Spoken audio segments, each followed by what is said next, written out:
Imam al-Bukhari, straight after that, what did he bring? He brought the story of the man. The Prophet said, كَانَ تَاجِرًا. There was a man, there was a merchant, يُدَانِ النَّاسَ. He used to lend money to the people. فَإِذَا رَأَى مُعْسِرًا. And whenever he saw his debtor, the person who took the money and the wealth from him, when he saw him, he was strained. And it was hard on him to pay back. And his circumstances wasn't as good. What he would say is, let this man go. His situation isn't bright. He doesn't have the wealth to pay us back now. Let's leave him. Allah may let us go in the day of judgment. فَتَجَاوَزَ اللَّهُ عَنْهُ. And the narration mentions, so Allah forgave him. Al-Imam Ibn Hajar rahimahullah, when Bukhari brought this hadith in his Sahih, he mentioned a benefit I liked about this man who used to borrow, who used to lend money to the people. He mentions that some of the narrations show that this man never did any other khair except this. No other good he did. It shows أن اليسير من الحسنات, small righteous deeds that you do, إذا كان خالصا, if you do it with sincerity, you may be forgiven for a lot of wrongdoings that you've come with. Sometimes people think lying is a necessity. Oh, I had to do it, I had no other choice. SubhanAllah, I had to lie. And so they lie because I didn't want to, but what else could I have said? There was a great Sahabi, his name was called Zir ibn Hubaysh. His name was what? Zir ibn Hubaysh. They said Zir ibn Hubaysh never lied. He was never caught lying. It's a very hard characteristic, sah? He never lied. But Zir ibn Hubaysh, the people wanted to test him. They wanted to put him, okay, let's see if Zir will lie today. Zir had two sons who rebelled against Hajjaj ibn Yusuf. They rebelled against him. His two sons one day visited Zir ibn Hubaysh's house. They came to him. Their father. And Zir ibn Hubaysh was not like that. He never rebelled against no leader. Because the Sahabas never saw the permissibility of rebelling against a Muslim leader. However tyrannical he is, you're not allowed to rebel against him. So Zir ibn Hubaysh, the people said, okay, today we're going to see if Zir ibn Hubaysh is a truthful man. Today we're going to test him. So they went to Hajjaj and they said, Hajjaj, the two sons of Zir ibn Hubaysh are in Zir's house. They're in his house. Bring Zir ibn Hubaysh and ask him where his two sons are. So they brought Zir ibn Hubaysh to Hajjaj ibn Yusuf. Hajjaj said, Zir, I have a question. He said, hey, what's the question? He said, where do you know your two sons to be? Where are your two sons? Zir said, I just left them at home right now. I don't know whilst I'm with you right now or I was coming to you if they left, but I left them at home. They were in my house. Hajjaj ibn Yusuf looked at Zir ibn Hubaysh and he said to him, because of your truthfulness, I will not touch your two sons. And Hajjaj killed 120,000 people. He killed Abdullah ibn Zubayr, he hanged him in the Kaaba. He never left no one. What we take from this is, sometimes you may think lying might solve a problem for you, but you have to lie because of that lie that you lied. And then another lie has to be backed up with it. Truthfulness may reach you, it will reach you into better places, even if you think that situation is tight and hard. A rich man saw a poor man eating bread. He saw him eating food that wasn't expensive, very cheap. Rich man who can weigh this poor man on a weighing scale. However much weight he is, he can give him of gold. How rich he is. He saw a poor man eating, and he became jealous of this poor man. Because of the health Allah gave him subhanahu wa ta'ala, that he is able to eat this food, which he's due to his health, he can't eat. This rich man can never buy the health that this poor man has. A rich man who envies and is jealous of a poor man. And it's from the blessings of Allah that you don't yet understand that you have right now with you as an individual, healthy. Allah subhanahu wa ta'ala gave it to you. a man, his name was called Kifl. His name was called what? Kiflu. He was from the people of Bani Israel. لا يتورع. He never had wara'. He never feared Allah Tabarak wa Ta'ala in sins. Every sin that came to his mind, he will do it. Never cared.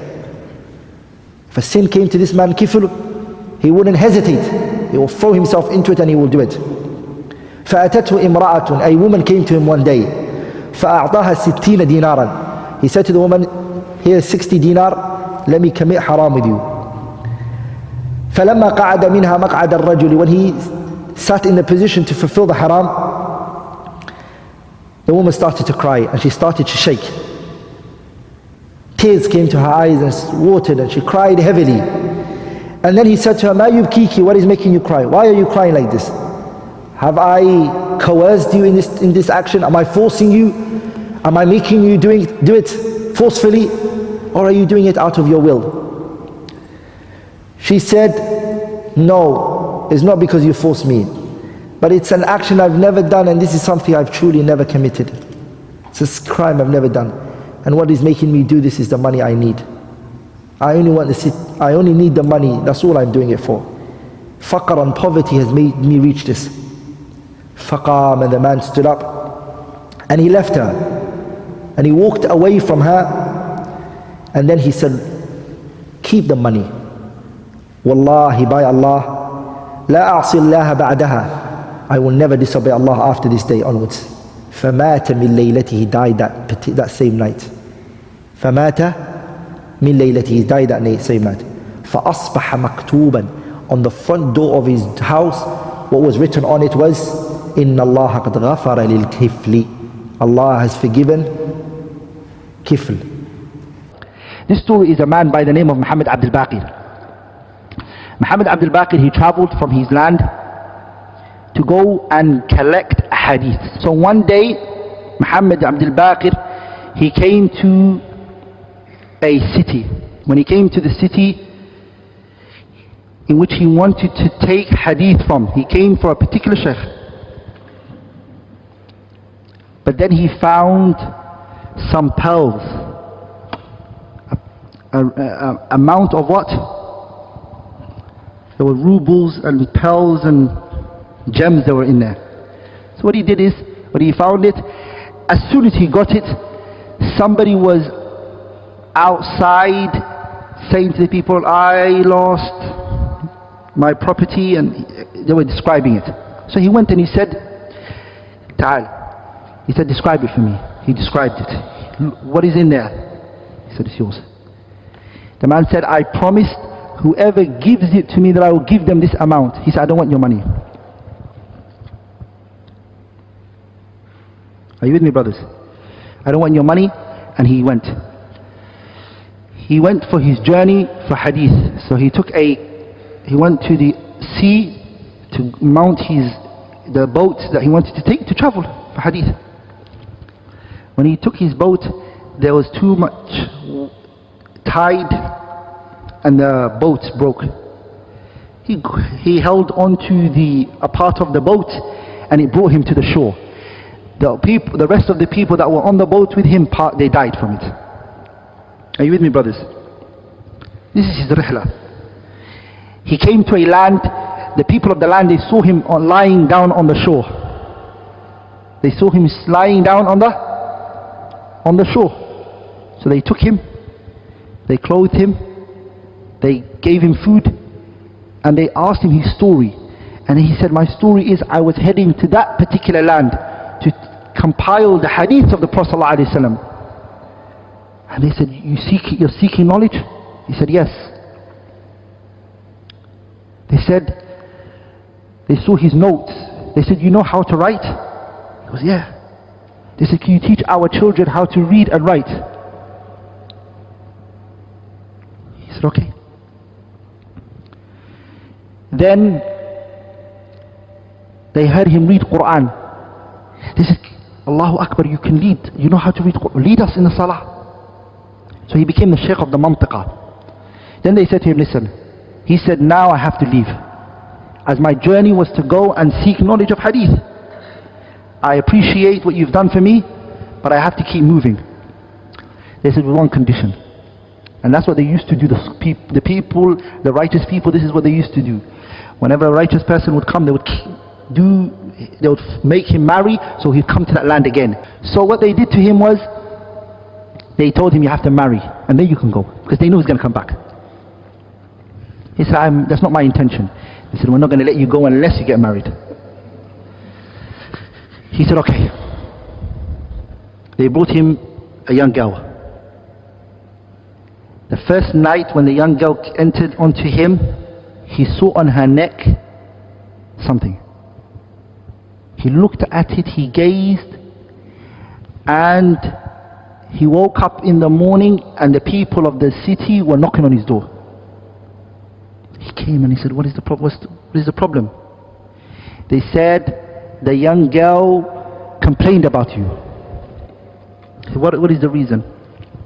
They said that all you did last night was look at her neck.